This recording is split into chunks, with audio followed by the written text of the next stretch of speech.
Hello, in this video I will show you how to enable Google Assistant to work on lock screen on NUBIA Z60 Ultra. So you have to start with opening your Google application, then click on this avatar and then click on settings. Now click on Google Assistant and then click on Hey Google and Voice Match.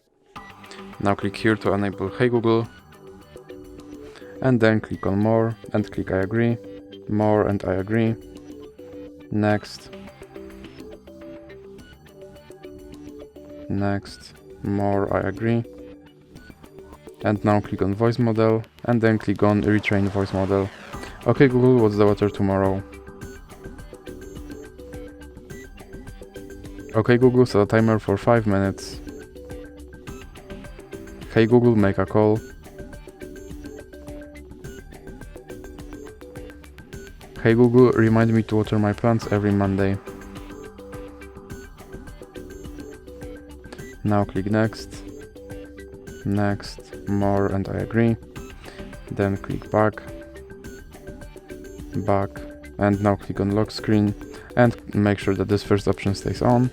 And now let's check if my Google Assistant will work on lock screen. Okay Google. And as you can see, my Google Assistant works on lock screen. So that's it for this video. If you liked it, please remember to leave like and subscribe.